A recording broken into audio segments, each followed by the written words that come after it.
J'étais heureuse de re-entendre le modèle belge parce qu'on me l'avait expliqué il y a 2 ans, donc au moment où le tribunal de la famille était déjà décidé, mais pas encore en route. C'était en juin il y a 2 ans. Donc de voir un modèle de fonctionnement après 2 années, c'est vraiment c'est positif. Mais ce que je voulais dire, c'est que bon, je connais le projet de loi qui n'est pas encore déposé, mais ça va tout à fait dans le sens de ce que vous avez exposé. C'est un projet qui prévoit une saisine avec requête, une saisie assez rapide du tribunal dans le mois et une procédure qui débute en oral et qui peut-être peut passer en écrit, comme vous l'avez expliqué, si pour les contributions, il faut des précisions écrites. Mais c'est le juge, chef d'orchestre. Vous avez utilisé ma parole. Bon, je suis. Ah non, je croyais l'avoir inventé. Excusez-moi. Moi aussi. Mais bon, je me présente parce que vous ne connaissez pas. Je préside ici la chambre de divorce. Ah bon. Donc je veux dire, la procédure, quand on aura la nouvelle procédure qui est en route et qui probablement, heureusement, viendra, elle ira dans ce sens. Maintenant, notre principal problème que nous avons au Luxembourg, c'est que les affaires familiales sont encore scindées entre 4 tribunaux. C'est ce que nous avions aussi avant le 1er septembre 2014. Voilà, on a le modèle que vous connaissez avec le juge des tutelles qui s'occupe des enfants naturels, les enfants des parents mariés qui passent par le référé, par le divorce, juge, oui. Et qui après ils vont à la jeunesse pour les changements après divorce. Donc c'est la catastrophe totale, mais dans tout ça, nous essayons de faire de notre mieux. Ça fait 2 années que nous nous rencontrons en interdisciplinaire. Donc depuis juin 2014, nous avons un groupe de travail qui se rencontre une fois par mois, qui est composé de magistrats, d'avocats, de pratiquement tout ce que vous avez cité. Il manque tout ce qui est nouveau protectionnel. Je veux dire, il y a le SCAS qui font les enquêtes sociales qui sont représentées, mais il n'y a pas les différents intervenants au niveau protectionnel. Mais il y a les femmes en détresse, il y a... Tout le monde. Il y a vraiment, pratiquement, je ne veux pas dire tout le monde dont on a besoin, mais c'est un groupe de travail assez important et ça fait 2 années qu'on se voit. Donc on a passé la première année, je dirais 15 mois, on a pris pour se connaître. Voilà. Les différents services se sont présentés. Et comment ils travaillent, pour moi, c'était une aide énorme parce qu'on a pu mieux les utiliser, parce qu'on les connaissait mieux. Et eux, ils ont mieux su ce qu'on attendait, parce qu'ils nous connaissent mieux maintenant aussi. Et donc, de ce côté-là, on a je veux dire, c'est important que peut-être les parents, parce qu'ils sont beaucoup représentés ici, le sachent, il n'y a pas qu'en Belgique que les choses se passent, nous on travaille aussi. De la même manière, presque. Un peu de la même manière, et on essaie d'arriver à quelque chose. Naturellement, il y a certains obstacles que nous avons qu'on ne pouvoir pas mettre de côté sans changement législatif. Une demande en divorce est encore introduite par assignation, et les assignations, ça ne se fait pas par case cochée. Nous avons encore le divorce pour faute. Donc, on fait avec. Oui, mais ça, pour moi, c'est un choix de stratégie. Parce qu'il y a plein de parents, pas plein, mais il y en a, qui savent divorcer sans mettre la case faute et sans se dénigrer. Ne vous en faites pas. Quand j'ai repris les divorces, j'ai lu quelques dossiers. J'avais dit, je ne changerai rien ici j'ai commencé début janvier, j'ai dit jusqu'à Carnaval, je ne change rien. J'ai lu à ma première audience, j'ai déjà dit, comme ça, nous ne pouvons plus continuer. Les avocats écrivent très peu, entre-temps, ils m'écrivent le nécessaire, l'essentiel, parce que je dois avoir une demande. Les parties viennent, dans 80% des cas, faire l'aveu d'un tort, n'importe lequel. C'est pas très important ce que vous avouez quelque chose, vous savez ce que vous avez fait de mal. Ça, c'est ce que moi je dis. Peut-être les choses là qu'on vous reproche, ça, vous n'avez pas besoin d'avouer ça, mais pour sûr, vous avez fait une faute. Alors dites-moi, qu'est-ce que vous pouvez avouer? Est-ce qu'il y a quelque chose? Comme vous l'avez dit aussi, souvent je fais sortir, s'il le faut, une partie avec son avocat. Pas tellement l'avocat qui le demande, mais moi je les envoie dehors. Oui. L'avocat, il comprend ce que je veux. Moi, ça m'arrive souvent. Si vous pouvez ressortir, vous reviendrez tout à l'heure. Je crois qu'il faut encore un petit peu discuter. Là. Oui, il faut aussi parfois que l'avocat puisse expliquer à sa partie que moi, je ne leur veux pas de mal. Hein, que ce que je propose, c'est ce qui fait avancer les choses. C'est pour les aider à divorcer plus vite. Alors, le cap du divorce, nous le passons assez bien avec du mépris, de l'indifférence. Vous savez, tout le monde est méprisant, tout le monde est indifférent. C'est un grand tort. C'est le tort le plus gros de la population divorçante. On ne peut pas attendre que vous tuez votre beau-père. Hein. Je le dis aux gens. Vous savez, il faut que je vous divorce pour moi, parce que si j'attends que quelqu'un tue le beau-père, j'attendrai longtemps. Et au moins, donc, le volet divorce, nous sommes maintenant à une moyenne de dossiers de 8 mois. Pour un divorce complet, c'est quand même, avec tort, sans TGV, 8 mois pour arriver à un résultat final sur tout, c'est faisable. Je veux dire, c'est la moyenne du dossier. Quand nous finissons, quand je dis un dossier fini, c'est un dossier où tout est évacué. Mais dans le divorce, vous ne prenez pas les mesures réputées urgentes pour les enfants. Non, ça c'est ma collègue à côté vous de moi. Vous ne pouvez pas les... Parce que, en fait, finalement, bon, le divorce, s'il dure 8 mois, peu importe. Ce qu'il faut, c'est que durant le conflit, on prend très rapidement des mesures dites urgentes, présumées urgentes maintenant dans le tribunal de la famille de Namur, de la Belgique. Voilà, c'est ça qui est important. Ce sont les mesures réputées urgentes. Vous avez tout à fait raison, mais justement, ça, c'est ma collègue des référés qui est juste à côté de moi. Naturellement, les référés, ils ont un des avantages par rapport à nous, à la Chambre du Fonds, c'est qu'ils voient plus les avocats et moins les parties. Parce que nous, les avocats, ils nous font leurs petits écrits, puis nous convoquons les parties pour leur aveu de tort, parce qu'il faut bien qu'ils viennent avouer eux-mêmes. Alors on les a là. Alors quand on les a devant nous, on peut les diriger. En fait, ce qui est très important, bon, j'ai pas eu le temps d'en parler parce qu'on ne sait pas parler de tout, c'est la comparution personnelle des parties. Et bon, moi, je l'imposais déjà en 2012, mais depuis le tribunal de la famille, dès la première audience, l'audience d'introduction, les parents doivent être là en personne. Non seulement parce qu'il faut pouvoir les informer, mais surtout parce que pour les concilier, comment voulez-vous concilier les parents s'ils ne sont pas là ? Oui. Et parfois, c'est plus difficile de concilier les avocats que de concilier les parents, hein, il faut le dire aussi quand même. Voilà, c'est ce que je voulais dire. Donc, aux référés, ils ont le désavantage qu'ils voient plus les avocats que les parties, qu'ils voient les parties qu'en deuxième temps. Et moi, je vois les parties, à la comparution des parties, plus vite, en fait. Qu'est-ce que vous voulez dire en deuxième temps ? C'est-à-dire qu'ils ont les avocats qui plaident chez eux, et si eux décident que dans ce dossier précis, ils veulent une comparution des parties, mais je vais passer... vous savez, je ne vais pas parler... Elle n'a pas envie. Je peux continuer. Oui. Ok, mais je ne sais pas, combien de comparutions des parties vous faites en moyenne sur 20 dossiers?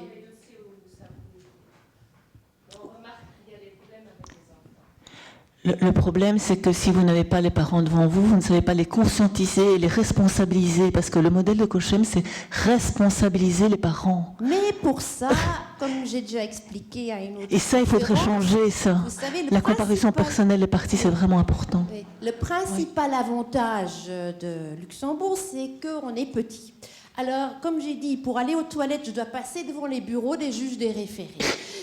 Les juges des référés, quand ils ont un dossier ART, ils viennent nous le signaler. Et nous, qui devons les divorcer, donc devons les voir, nous prenons naturellement le dossier à l'œil et nous voyons les parties plus rapidement. Donc en fait, on travaille en parallèle, mais on essaye de travailler ensemble pour justement jouer au ping-pong. Ils sont au référé, les avocats, ils viennent chez nous. Chez nous, ils trouvent un petit accord, ils retournent au référé. Puis... Très bien. Voilà, on fait de notre mieux avec ce qu'on a. Avec ce que vous avez. Naturellement, on aimerait bien avoir ce que vous avez et ce que le ministère nous a pris. Ben, j'espère que c'est prévu, la comparution personnelle des parties. Ça, c'est indispensable. Non. Ça, on était unanime dans les travaux au ministère pour dire qu'on commence avec une première comparution des parties. Dès le départ. Et c'est prévu. Tout de suite, dès le départ, à la première audience. Comparution des parties. Oui. Avec ou sans avocat, la présence de l'avocat étant impératif si c'est une demande en divorce. Chez nous, c'est pas obligatoire. Hein. Oui, mais c'est pas difficile de divorcer. Excusez-moi, mais nous sommes toujours au divorce pour faute actuellement. Maintenant, si nous laissons tomber la faute et que nous laissons venir la jungle avec le divorce pour rupture irrémédiable de la vie commune, on ne peut pas y aller tout de suite et dire on peut maintenant divorcer sans avocat. Ça ne fait pas sérieux. Est-ce que... Avant d'être pour faute, non, mais par consentement mutuel. Et d'ailleurs, le projet de loi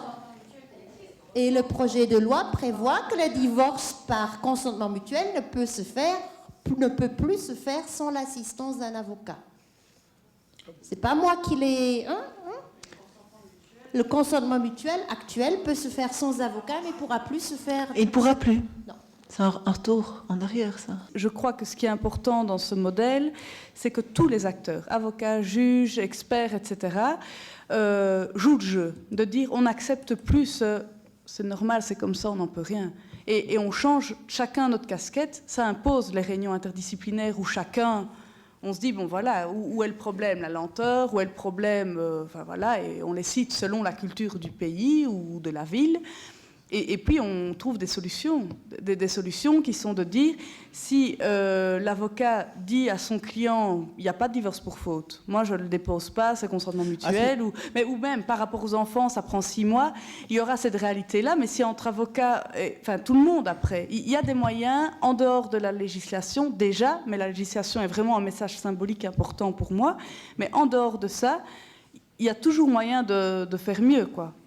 Quel que soit le modèle mis en place, il y a toujours moyen d'essayer de... Et donc, pour moi, ce n'est pas impossible au Luxembourg, même maintenant, ou même n'importe où, d'ailleurs. Parce que moi, une idée, par exemple, que je trouvais très, très, très bien, ce que vous avez proposé, que vous êtes en contact avec les enfants. Ici, au Luxembourg, les enfants, ils ont complètement laissé dehors. Ça, ce sont vraiment les personnes qui souffrent le plus, mais on ne les écoute pas avec l'idée qu'on ne veut pas les souffrir. Et donc, c'est pour ça on ne les interroge pas, on ne les demande pas, on ne peut pas savoir qu'est-ce qu'eux ils pensent. Parfait. Est-ce qu'il y a d'autres questions? Monsieur, là. Je me pose une question, moi. Je voudrais qu'un des juges présents ici explique qu'est-ce qui l'empêche actuellement, avec la législation actuellement en vigueur au Luxembourg, d'appliquer des méthodes qui se rapprochent de celles de Cochem ou de Dinan. J'aimerais qu'on m'explique qu'est-ce qui, dans la loi, les lois actuelles, les empêcherait de mettre ça en pratique.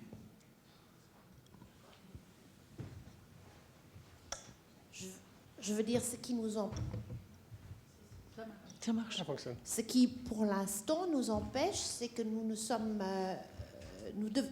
c'est pas, je veux dire, le principal atout du modèle de Cochem, mais tel qu'il est appliqué en Belgique, c'est que c'est un magistrat qui suit le dossier du début jusqu'à la fin. Nous, on doit jongler avec le moyen du bord et on doit passer d'une instance provisoire référée à l'instance fond et faire des vice-versa avec, naturellement. Si vous vous retrouvez devant le juge des tutelles, si vous vous retrouvez dans le changement de garde après divorce devant le juge de la jeunesse, là, c'est plus facile parce que, surtout au niveau du juge des tutelles des enfants naturels, c'est un juge. Donc, il peut faire la procédure comme il veut et rien ne l'empêche de faire quoi que ce soit. D'ailleurs, il est saisi par requête et peut réfléchir, comme Madame l'a fait, parce que vous avez mis combien de temps? Vous avez dit 3 années, non, de réflexion avant de le lancer. Disons que je trouvais que c'était bien, que c'était formidable, et je me disais, mais comment je vais faire puisque je n'ai pas tous ces services-là? Maintenant, nous, avant le tribunal de la famille, j'étais juge au tribunal de la jeunesse, et effectivement, je n'avais que les parents, entre guillemets, qui étaient séparés de fait et qui ne s'étaient pas mariés, et j'avais, entre guillemets, aussi les parents qui revenaient après des mesures provisoires qui avaient été définitives et qui, à un moment donné, voulaient les modifier. Et donc, voilà, je pense qu'il ne faut pas être le juge de la famille, mais chaque juge peut le faire quand il doit effectivement prendre des mesures pour les enfants. C'est vraiment important. Mais il faut une cohésion au sein du même tribunal. Ça, c'est sûr. Il faut que tous les magistrats qui ont les mêmes responsabilités, comme nous, les 2 magistrats de la jeunesse, bien sûr, on doit travailler de la même manière, parce que le barreau, il doit travailler aussi avec nous. Donc, il ne faut pas travailler comme ça avec un juge et autrement avec un autre juge. Il faut une cohésion, une volonté commune des magistrats, des avocats, et de tout le monde psychosocial aussi également. Il faut mais la difficulté, la plus grosse difficulté, je pense, et moi j'ai eu de la chance, c'est que Dinan, c'est quand même un petit arrondissement, c'est qu'au départ, voilà, le barreau a accepté d'essayer ce modèle-là, et ils ont vu que finalement, ils ne perdaient pas des clients, et au contraire, leurs clients étaient contents. Bien sûr, il y a des procédures qui étaient plus courtes, mais finalement, ça revenait au même au niveau de rentrées financières, parce que finalement, les avocats, il y avait des résistances, parce qu'ils se disaient, bon, on le sait, hein, il y a quand même des avocats qui attisent le conflit, c'est malheureux, mais ils vivent de ça. Et finalement, si les clients sont gagnants et si ça va très vite, mais voilà, ils vont payer la même chose, mais ils sont encore plus contents parce qu'ils ont gagné. Tous les 2 ont gagné. Donc voilà. Il n'y avait pas vraiment des pertes financières. Je ne pense pas, en tout cas, de ce que j'entends, et puisqu'ils continuent à travailler avec nous, c'est qu'il n'y a pas eu de modification à ce niveau-là. De 2012 à 2014, on était dans la même configuration que vous aujourd'hui et on faisait déjà Cochem. Donc ce n'est pas un obstacle non plus. Par contre, ce qui est difficile, c'est au plus il y a du monde à convaincre, au plus c'est compliqué. Parce que la force du modèle, c'est que tout le monde travaille avec la même philosophie. S'il y a 15 juges à convaincre, c'est plus compliqué que si c'est la même équipe ou en moindre nombre. C'est une question de personnes et non pas de nombre de chambres ou de tribunaux. Moi, je veux dire, au niveau philosophie, nous sommes sur une égalité. Nous avons peut-être Diekirch, qui est notre 2e tribunal d'arrondissement, qui est très loin de nous et qui probablement n'a encore pas du tout eu vent de ce que nous faisons. Ils sont à 30 km, comment voulez-vous qu'ils s'informent? Mais...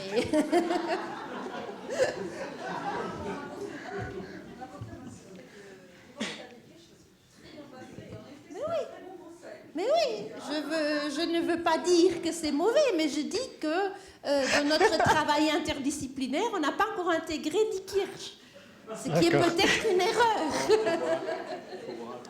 Merci. Gilbert? Donc vous remarquez que les distances au Luxembourg ont un autre sens.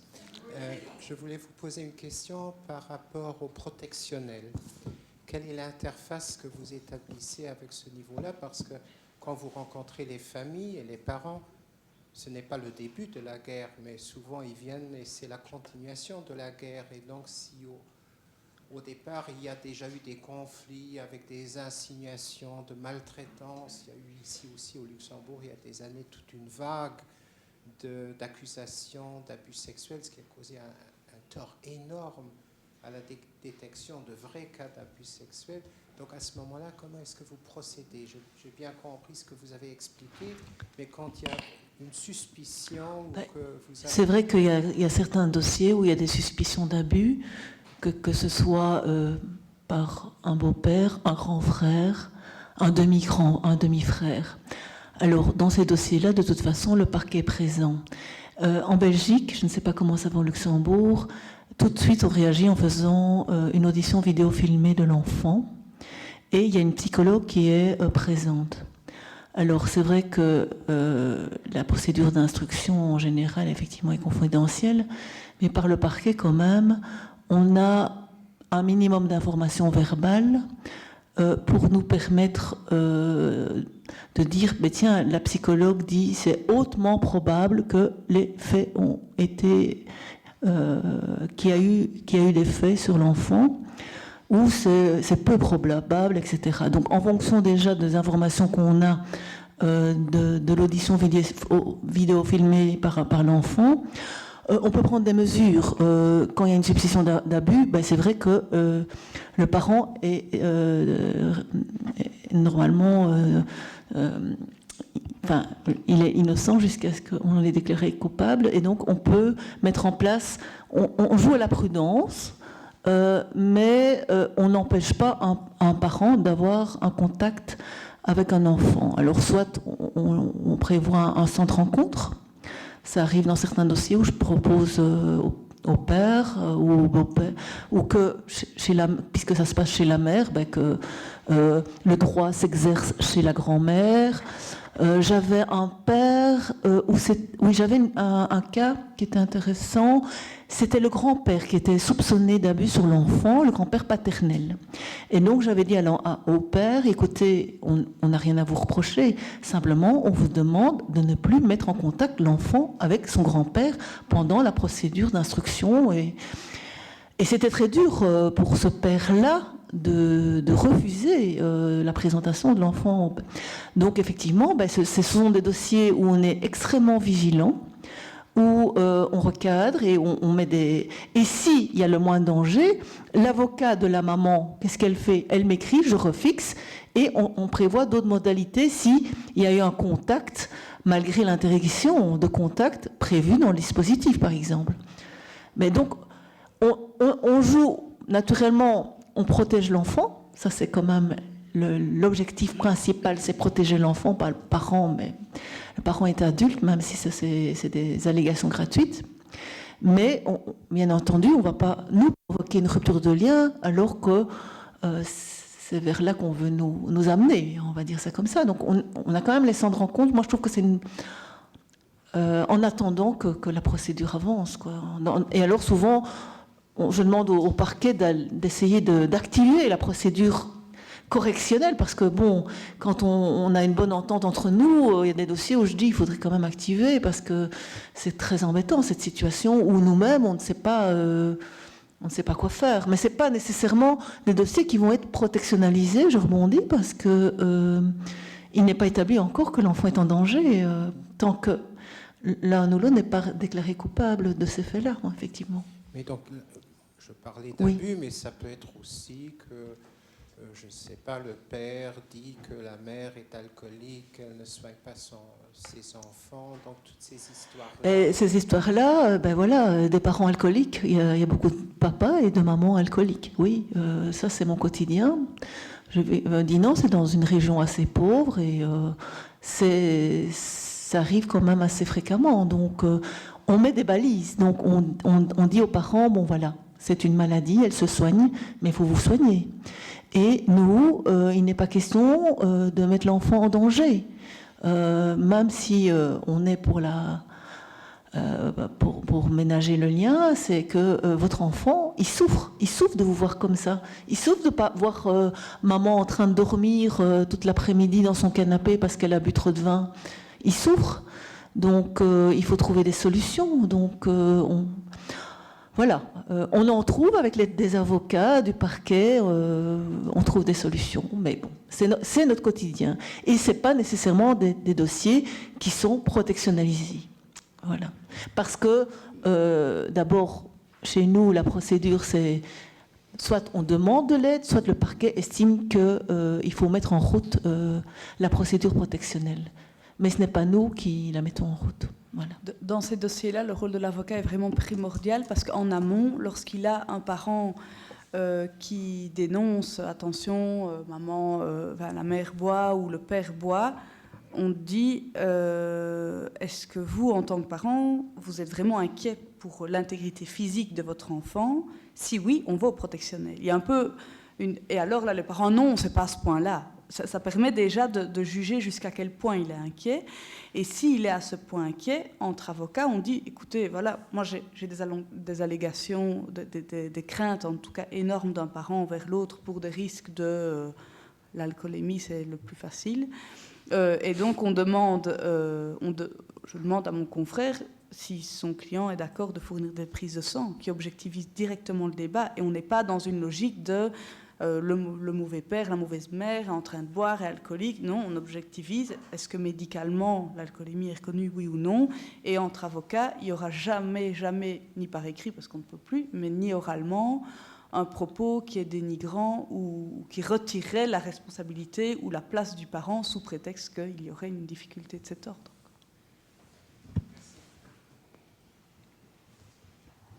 Oui, vous avez, tout au début, vous avez dit que les premiers bénéficiaires sont en fait les enfants pour réduction des souffrances.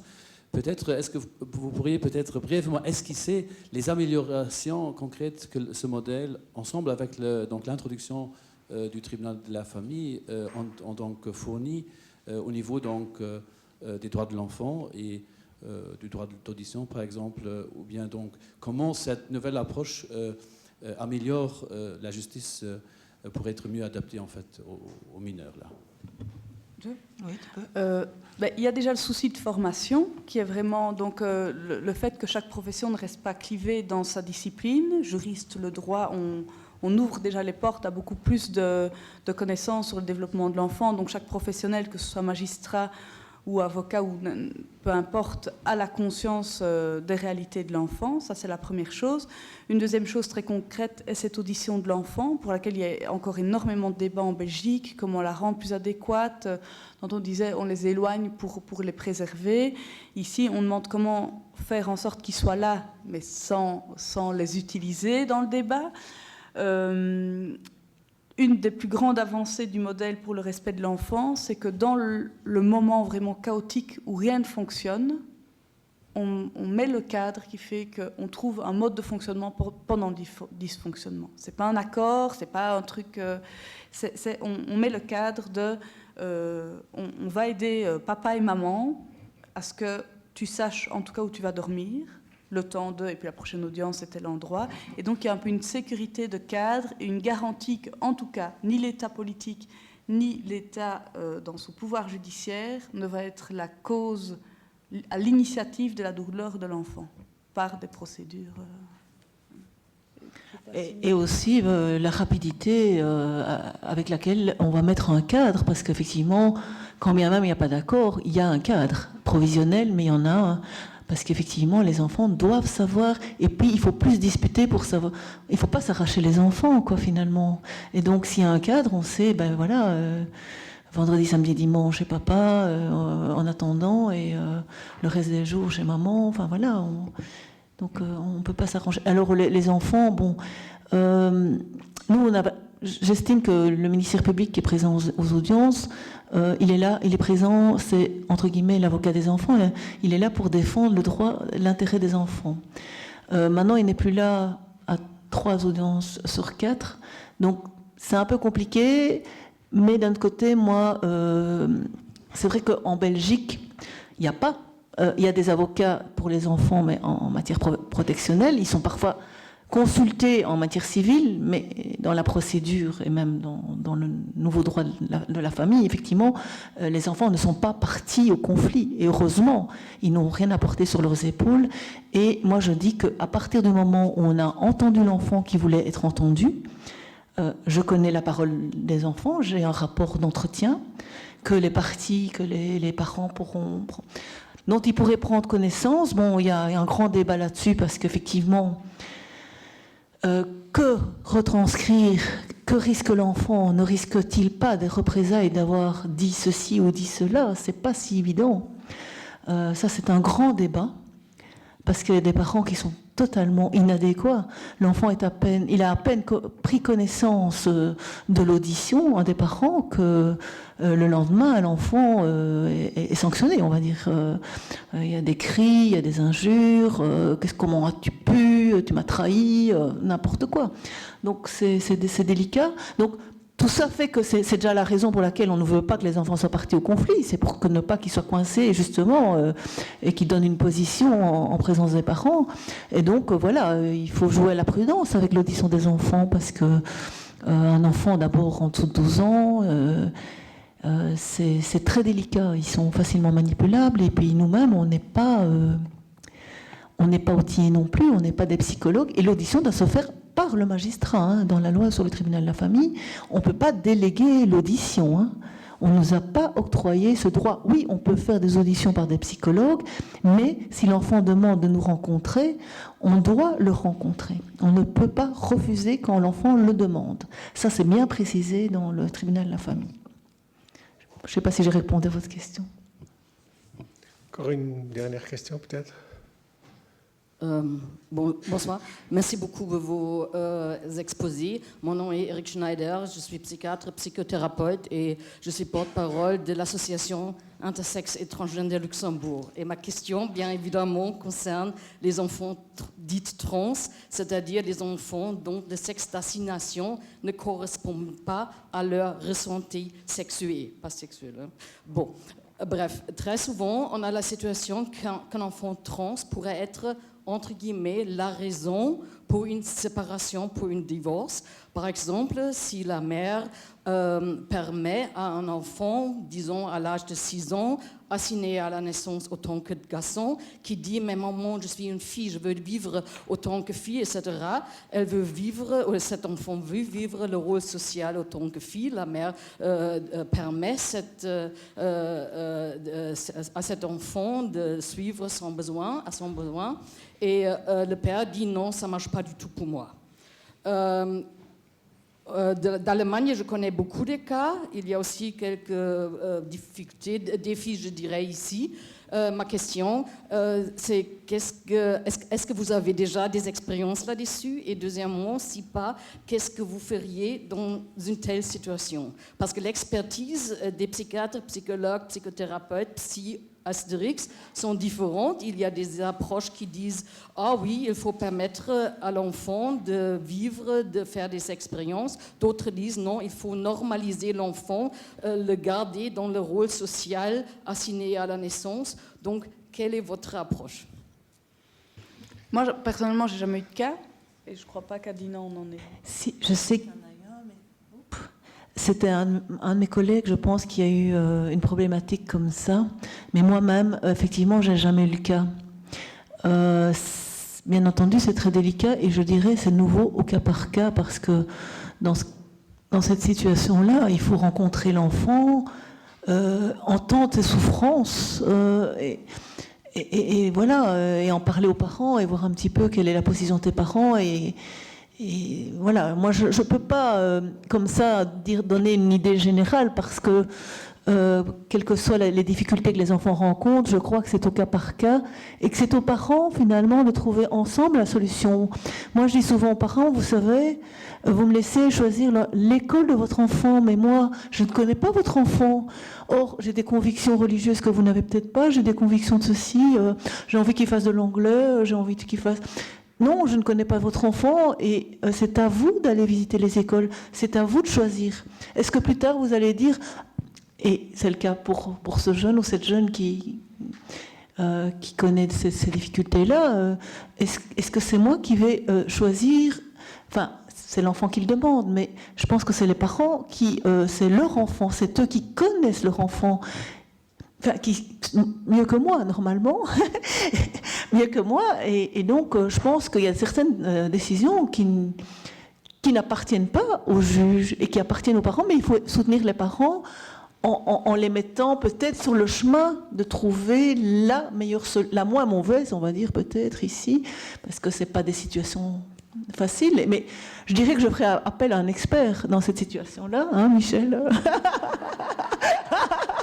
Parce que là, c'est vrai que c'est des situations voilà, que je ne connais pas du tout.